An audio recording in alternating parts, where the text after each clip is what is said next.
Adam Schiff entered the House Financial Services Committee hearing believing his establishment credentials and congressional seniority would easily overwhelm a freshman congresswoman asking naive questions. 3 hours later, he left knowing that AOC's systematic exposure of his Wall Street consulting deals had just destroyed his reputation, his career, and his legacy. She hadn't just defeated him, she had humiliated him on live television. Tell us in the comments, have you ever witnessed someone's arrogance come back to haunt them? Are you watching this from your phone while thinking about how establishment politicians underestimate outsiders? We want to know where our viewers are tuning in from around the country as we dive into this incredible story of how congressional seniority met systematic accountability and lost spectacularly. It was March 14th when the House Financial Services Committee convened for what was scheduled as a routine oversight hearing on banking regulation. Committee room 2128 in the Rayburn building was packed with the usual mix of financial industry lobbyists, policy analysts,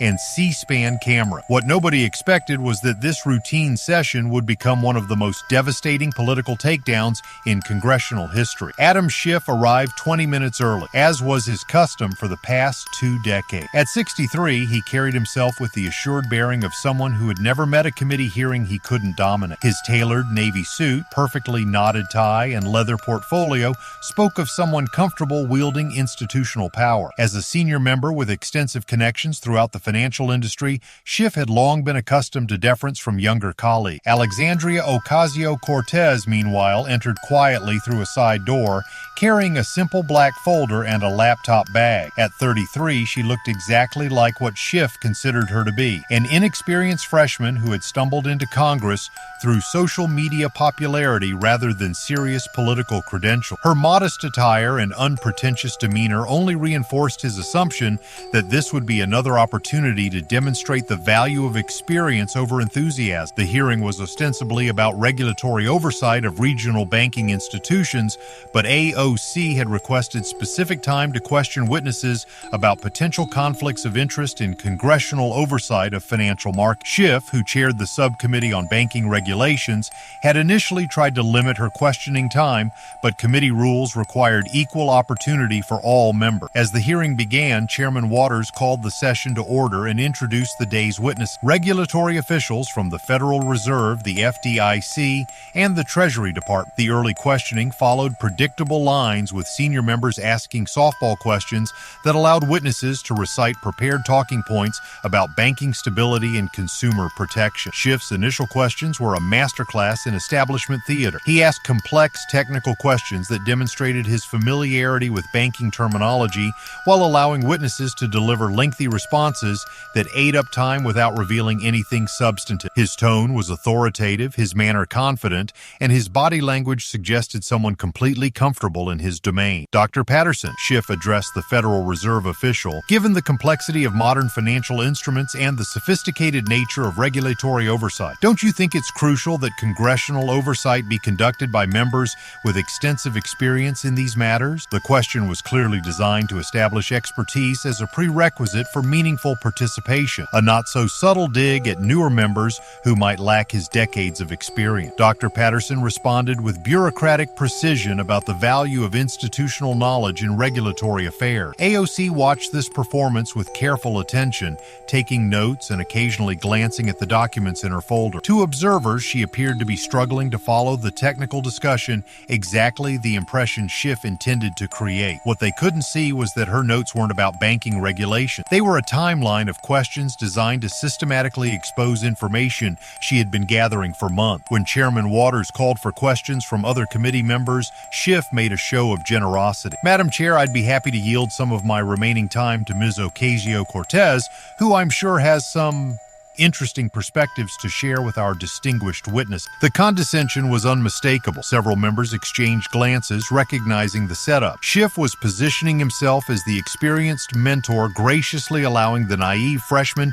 to embarrass herself with amateur questions. The C-SPAN cameras captured his slight smirk as AOC was recognized for questioning. "Thank you, Mr. Schiff," AOC replied with perfect politeness. "I appreciate your generosity, and I think you'll find my questions quite educational." The The word choice was deliberate, and sharp observers caught the subtle shift in her tone. This wasn't going to be the fumbling amateur hour Schiff expected. AOC began with what seemed like a basic question about banking oversight procedures, delivered in a tone that suggested genuine curiosity rather than prosecutorial intent. Dr. Patterson, could you explain for the committee how the Federal Reserve identifies potential conflicts of interest when congressional members have financial relationships with institutions under their oversight? The question appeared straightforward, but it immediately established the framework for everything that would follow. Dr. Patterson outlined the standard disclosure requirements and monitoring procedures that govern such relationships. And these disclosure requirements, AOC continued, they apply to all forms of financial relationships, including consulting arrangements, speaking fees, and investment partnership. Yes, Congresswoman, all such relationships must be properly disclosed under federal ethics guidelines. Schiff relaxed slightly, assuming this was building toward some elementary civics lesson about the importance of transparency. He had no idea that AOC was methodically laying the foundation for his destruction. That's very helpful, AOC said, opening her folder for the first time, because I'd like to discuss a specific case study with the committee. One that involves a sitting member of this very committee. The room's attention sharpened. This wasn't the direction anyone had expected, least of all Schiff, who was beginning to sense that something was wrong. AOC pulled out her first document, a bank statement with specific transactions highlighted in yellow. Mr. Schiff, since you've been so generous with your time and expertise today, I wonder if you could help the committee understand these financial records. She slid the document across the table, and Schiff's face went pale as he recognized his own banking information. The statement showed deposits from Goldman Sachs Advisory Services, JP Morgan Consulting, and Citigroup Strategic Relations, a total of $847,000 in consulting fees received during the previous fiscal year. Congresswoman, Schiff stammered, I'm not sure what you're trying to suggest, but all my financial relationships are properly disclosed. Oh, I'm sure they are, AOC replied with devastating sweetness. That's why I brought the disclosure forms too. She produced a second set of documents, Schiff's official Congressional financial disclosure forms for the same period. The forms listed the consulting relationships, but at dramatically lower values than the bank records showed. Where the bank statements showed $847,000 in total consulting income, the disclosure forms reported only $312,000. Mr. Schiff, could you help the committee understand this discrepancy?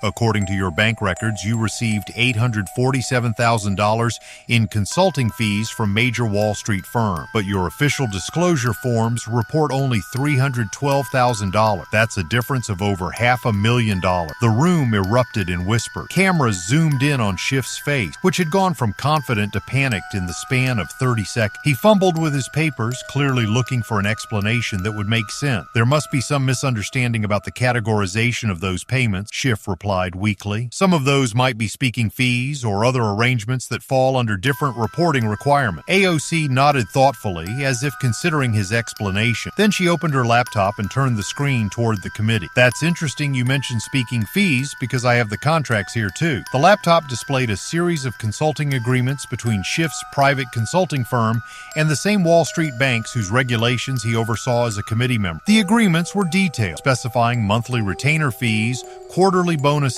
and equity participation in financial products marketed by these institutions. These contracts show that you weren't just giving occasional speeches, Mr. Schiff. You were serving as a paid strategic advisor to Goldman Sachs while simultaneously sitting on the committee that regulates Goldman Sachs. You were receiving quarterly bonuses tied to the performance of JP Morgan's investment products while voting on legislation that affected JP Morgan's business operation. The systematic nature of the corruption was becoming clear, and the room was dead silent except for the clicking of camera. Schiff was no longer just embarrassed, he was cornered. Furthermore, AOC continued, these contracts include confidentiality clauses that prevented you from disclosing the full scope of your relationships with these institutions. You've been taking money from the very banks you're supposed to regulate, and you've been hiding the extent of those relationships from this committee and from the American people. Schiff tried to mount a defense, but his voice cracked under the pressure. Congresswoman, these are complex arrangements that were reviewed by ethics counsel. Were they? AOC interrupted, producing another document. Because I have emails here from your own office discussing how to structure these payments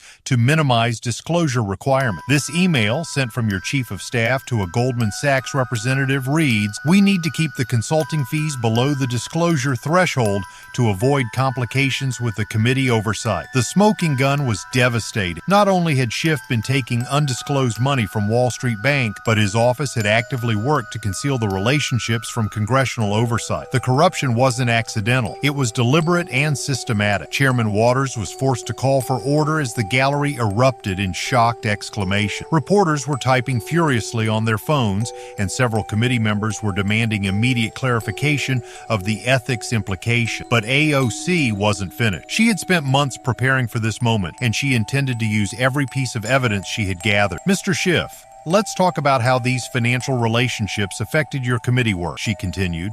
On March 3rd of last year, this committee voted on H.R. 2847, the Banking Accountability and Consumer Protection Act. You voted against the bill, arguing that it would impose unnecessary regulatory burdens on financial institutions. She paused to let the timeline sink in. According to these bank records, you received a $150,000 bonus payment from Goldman Sachs exactly 1 week after that vote. A bonus that was directly tied to the firm's lobbying success on regulatory matters. The implication was clear. Schiff hadn't just been taking money from Wall Street, he had been voting their interest and getting paid for specific legislative outcomes. This wasn't just a disclosure violation, it was legalized bribery. Schiff's attempts to explain became increasingly desperate. These payments were for general consulting work that had nothing to do with my committee responsibility. AOC cut him off by reading directly from one of the contracts. This Goldman Sachs agreement specifies that your consulting role includes providing strategic guidance on regulatory matters affecting the firm's congressional relationship. Mr. Schiff, you were literally being paid to help Wall Street banks navigate the very committee you sit on. The methodical destruction continued as AOC presented email after email, contract after contract, bank record after bank record, each piece of evidence built on the previous one, creating an inescapable web of corruption that had been hidden for years. The most damaging revelation came when AOC showed that Schiff had used his committee position to schedule hearings that benefited his consulting client. Internal emails showed coordination between his office and Wall Street firms to time regulatory discussions in ways that maximized their market advantage. "Mr. Schiff," AOC said, her voice now carrying the full weight of prosecutorial authority, "you have systematically betrayed the trust of this committee, your constituents, and the American people. You have turned your congressional position into a personal profit center, selling your vote and your influence to the highest bidder." The room was riveted as she delivered her final summary. The evidence shows over $2.3 million in undisclosed payments from Wall Street banks over the past 5 years. It shows deliberate concealment of these relationships from congressional ethics oversight. And it shows specific instances where your votes coincided with bonus payments from the very institutions you were supposed to regulate. Schiff sat in stunned silence, his career evaporating in real time on national television. The arrogant confidence he had displayed at the beginning of the hearing was completely gone, replaced by the hollow-eyed stare of someone who knew their political life was over. Chairman Waters called for an immediate recess, but the damage was done. Within hours, the clips of AOC's systematic takedown were viral across social media platforms. Schiff Exposed began trending, with millions of viewers sharing the moments of his humiliation. The consequences were swift and severe. The House Ethics Committee announced a formal investigation within 24 hours. The FBI opened a criminal inquiry into potential bribery and conspiracy charges, and Schiff's own constituents began calling for his immediate resignation. But perhaps the most devastating outcome was how completely AOC had reversed the power dynamic. The establishment figure who had dismissed her as an inexperienced amateur had been systematically destroyed by her superior preparation, her command of the facts, and her willingness to hold power accountable. In the days that followed, investigative journalists discovered that AOC had spent 6 months secretly gathering the evidence she presented. She had worked with whistleblowers inside the bank, obtained documents through careful public records requests, and built her case with the methodical precision of a prosecutor preparing for trial. The story became a symbol of how new voices in Congress could challenge entrenched corruption in ways that traditional traditional politicians were unwilling or unable to do. AOC's takedown of Schiff proved that experience and seniority meant nothing when confronted with evidence and accountability. 3 weeks after the hearing, Adam Schiff announced his resignation from Congress, citing family considerations, but fooling no one about the real reason. His 20-year career had been ended in 3 hours by a freshman congresswoman he had fatally underestimated. The hearing became required viewing in political science classes as an example of how systematic preparation